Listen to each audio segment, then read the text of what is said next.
कभी हम अपने घर में बैठे हुए होते हैं, अपने बड़े बुजुर्गों से कहानियां सुन रहे होते हैं, तो हमारे सामने कुछ ऐसी इंटरेस्टिंग और अनबिलीवर्स कहानियां निकलकर सामने आती है जो कई सालों पहले उनके पिताजी, दादाजी या उनके साथ हुई थी। और एक ऐसी कहानी निकल के आई हमारे सामने जो हमारे साथ शेयर की है निधि ने। ये कहानी है यूपी के बलरामपुर गांव से।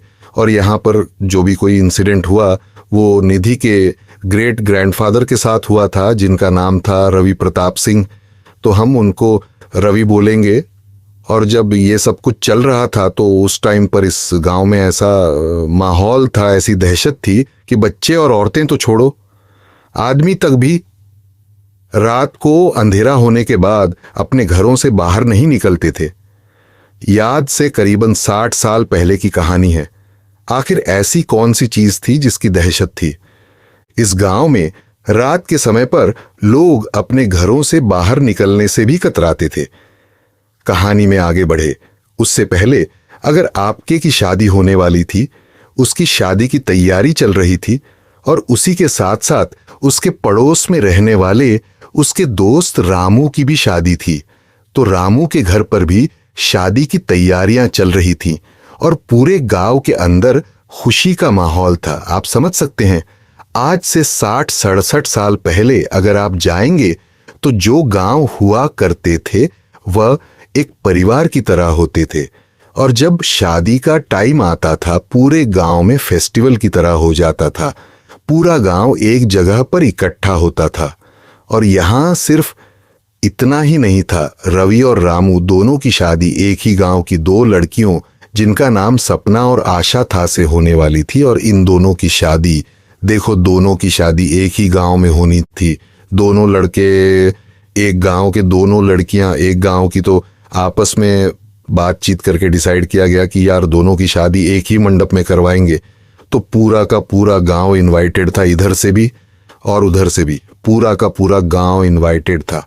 अब शादी वाला दिन आता है। शादी वाले दिन ये लोग बारात लेकर सपना और आशा के गांव पहुंचते हैं। अगर आप लोगों को पता नहीं हो, आजकल के ज़माने में तो क्या होता है, बारात शाम को जाती है और सुबह विदा होके आ जाती है। लेकिन पहले बारात 2 से 5 दिनों तक उन्हीं के गांव में रुकती थी और उनकी प्रॉपर आव भगत होती थी। इसके बाद बारात की विदाई का समय आता है। तो ये जो गांव के लोग थे, अब देखो कुछ लोग 3-5 दिन तक रुकते हैं, कुछ लोग नहीं रुकते हैं।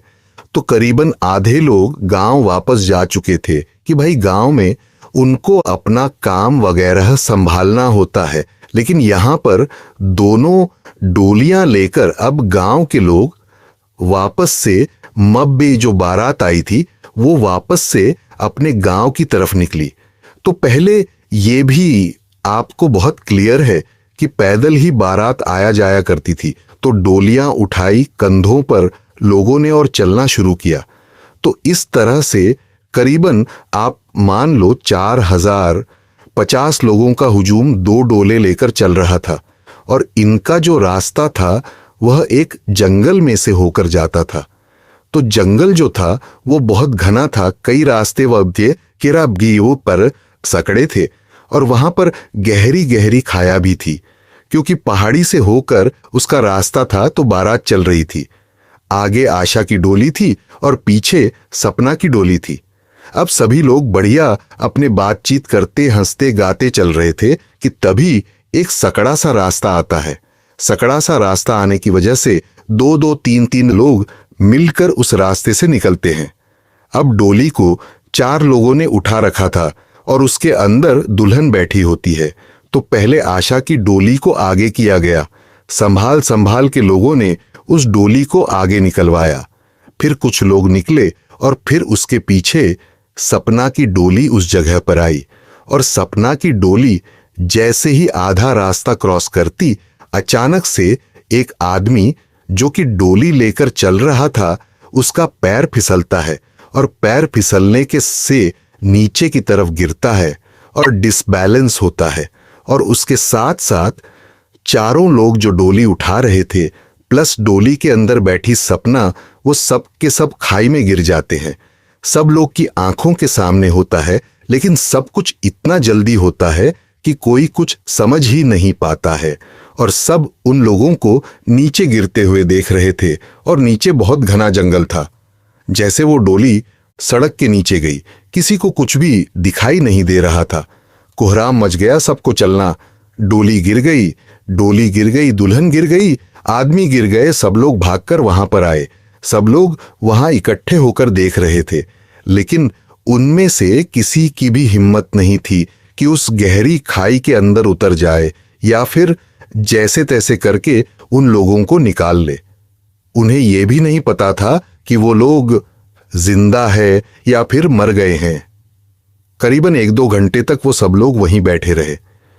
क्या करें क्या करें, किसी को कुछ समझ में नहीं आया। फिर उस गांव के एक बुजुर्ग आदमी ने बोला कि जो हो गया वो हो गया, उसे कोई बदल नहीं सकता।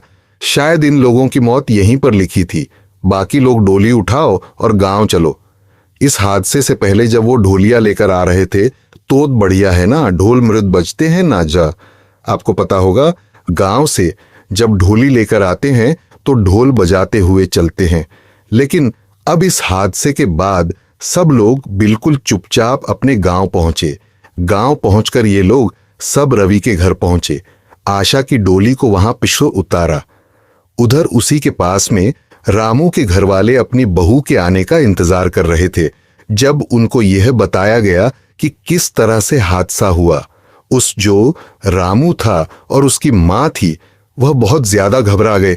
यह एक तो उदास हो गए कि उनकी बहू आने से पहले उसकी मौत हो गई, और दूसरा उनके चेहरों के हाव भाव ऐसे हो गए तो बिल्कुल घबरा गए थे, जैसे किसी अनहोनी का अंदेशा उन लोगों को हो रहा हो।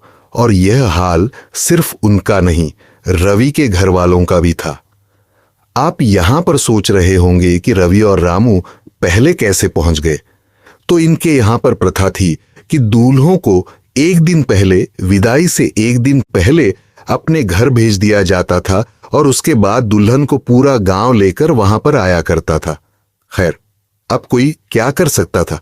गांव वालों ने जैसे तैसे, मतलब रवि के घर वालों ने जैसे तैसे करके आशा का गृह प्रवेश करवाया, और उसके बाद और कोई फंक्शन कुछ भी नहीं हुआ। जो रिश्तेदार आए हुए थे उन लोगों को सबको पता लगा, सभी शॉक थे। इसके बाद करीबन 4-5 दिन बाद तक सारे रिश्तेदार भी घर से चले गए और अब रवि के घर में सिर्फ उसकी मां, उसके पिताजी, उसकी बहू और बाकी गांव के अंदर गांव के लोग ही बचे थे। सारे रिश्तेदार दोनों ही घरों से अब जा चुके थे। आशा भी अपने नए घर में एडजस्ट करने लगी थी। करीबन 4-5 दिन बीते ही थे कि एक दिन शाम के समय गांव के अंदर ढोल मजीर की आवाज आने लगती है। वो आवाज सुनकर गांव के सभी लोग अपने अपने घरों से बाहर निकलकर देखते हैं। ये जो आवाज आ रही थी वह खेतों की तरफ से आ रही थी। सभी लोग उन खेतों की तरफ देखते हैं तो वहां पर वह देखते हैं कि बहुत कुछ लोग एक डोली लेकर नाचते गाते हुए जा रहे हैं। इन सभी आदमियों के अंदर रवि और रामू भी थे और वह भी यह सब देख रहे थे। तभी वो जाते जाते डोली एकदम से वहीं पर रुक जाती है। उन मृदंग की आवाज बंद हो जाती है। सभी लोग उस डोली को देख रहे थे कि अचानक से कैसे रुक गई। न सिर्फ वो आदमी, जो घर की औरतें थी वो भी खिड़की से, छतों से उस डोली की तरफ